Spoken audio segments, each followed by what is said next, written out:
हमें हमारे सामने पिक्चर रख दीजिएगा। एक तो ये जो हम 19 साल से ज़ायद अफराद की वैक्सीनेशन शुरू कर रहे हैं, इसमें आप क्या फ्लो एक्सपेक्ट कर रहे हैं और इस वक्त लोगों का रिस्पांस क्या है टुवर्ड्स वैक्सीनेशन? बेहतर हुआ है, लोग आना शुरू हो गए हैं वैक्सीनेशन की जानिब?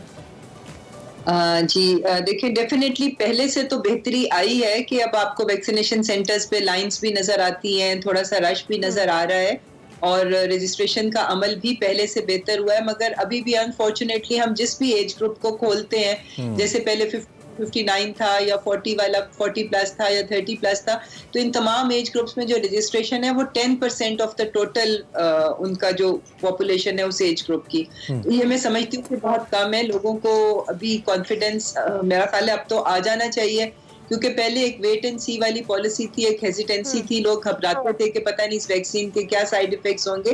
पर अब जैसे जैसे लोगों को लगती जा रही है, उनके अपने फ्रेंड्स में, अपने रिश्तेदारों में, तो लोगों का कॉन्फिडेंस डेफिनेटली बेहतर तो होगा। मगर अभी भी जो रजिस्ट्रेशन का अमल है, मैं समझती हूँ उसको मजीद स्पीड अप होना चाहिए, लोगों को ज्यादा आगे आना चाहिए, क्योंकि अब इस वक्त पाकिस्तान के पास वैक्सीन भी वाफिर मिकदार में मौजूद है और जिस तरह से मास वैक्सीनेशन सेंटर्स का वजूद अमल में आ रहा है और छोटे शहरों में और छोटे हॉस्पिटल्स BHUs तक इसका दायरा कार वैक्सीनेशन सेंटर्स का बढ़ाया जा रहा है, तो अब फैसिलिटीज भी हैं, वैक्सीन भी है। तो मैं समझती हूँ कि लोग सामने आए, क्योंकि जब तक हम लोग वैक्सीनेशन को नहीं तेज करेंगे, इसके फैलाव को रोकना मुश्किल होगा। ठीक हो गया। अच्छा डॉक्टर साहब, चूंकि हम सिंध गवर्नमेंट की भी बात करेंगे, सिंध में जिस तरह से हम बात कर रहे थे कोरोना केसेस में हमें इजाफा देखने में आ रहा है, गवर्नमेंट जो सिंध की है वो वफाक पे इल्जाम लगा रही है कि हमने ट्रांसपोर्ट का सिस्टम बंद करने का कहा था, तरजीह दी गई थी, उसको नहीं माना गया वफाक की जानिब से, तो ये ब्लेम गेम का सिलसिला जारी है, जबकि कराची में केसेस बहुत ज्यादा, सिंध में स्पेशली केसेस बहुत बढ़ रहे हैं। जी बिल्कुल, ये इस दफा अब बाकी जैसे सूबों में केसेस नीचे आ रहे हैं मगर सिंध में बढ़ रहे हैं, तो इसकी वजह खाली ये इंटर प्रोविंशियल ट्रांसपोर्ट नहीं हो सकती, क्योंकि देखिए ईद थी, लोगों ने अपने घरों को जाना था। अगर आप ट्रांसपोर्ट बंद भी करते तो लोगों ने कोई ना कोई ऑल्टरनेट मैकेनिज्म, जैसे हमने देखा था कि छोटी गाड़ियां, छोटी सुजुकी डब्बे या दूसरी इस तरह की छोटी ट्रांसपोर्ट वो हायर करके, उसमें ज्यादा क्रैम्ड अप होते हैं, लोग ज्यादा करीब हैं। तो ये तो एक SOPs के साथ अलाउ की गई थी कि जिसमें 50% पैसेंजर्स और वो मास्क का इस्तेमाल और वो सारी मॉनिटरिंग के साथ अलाउ किया था। तो मैं नहीं समझती कि ये बड़ा रीजन है। तो इस सर्च की क्या रीजन आप देखती हैं डॉक्टर साहब, जो कराची में?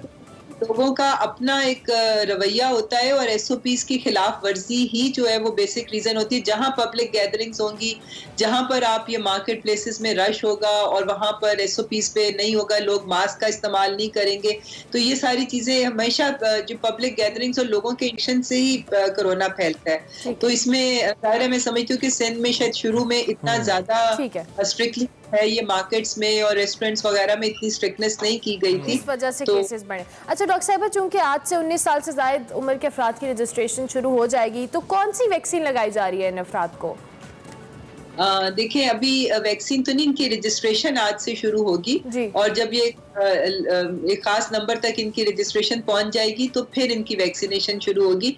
इस वक्त हमारे ज्यादातर सेंटर्स में, जिस तरह आपने देखा है कि पिछले दिनों साइनोवैक का हमारे पास एक 20 लाख की डोजेस की एक कंसाइनमेंट पहुंची है, तो इस वक्त साइनोवैक यूज हो रही है उन लोगों के लिए जिनको पहली डोज लगनी है, और जो सेकेंड डोज जिनकी है उनके लिए साइनोफार्म, क्योंकि पहले साइनोफार्म लगती रही है, तो अब जो सेकेंड जो है वो साइनोफार्म उसके लिए इस्तेमाल हो रही है। ठीक डॉक्टर साहब, हम इससे पहले जो एफिकेसी की बात कर रहे थे, वो इन चाइनीज वैक्सीन की 60 से 65% तक हम यूजुअली कह रहे थे कि है, तो अभी हम अगर पाकिस्तानी वैक्सीन की बात कर रहे हैं, पाकवैक की, तो इसकी एफिकेसी के हवाले से क्या रिपोर्ट्स है, कितनी इफेक्टिव है ये, क्या रिपोर्ट्स हैं? देखिए, ये वही वाली वैक्सीन है जो कैंसिनो बायो के नाम से, जिसका पाकिस्तान में ट्रायल्स हुए थे, फेज 3 के क्लिनिकल ट्रायल्स हुए थे।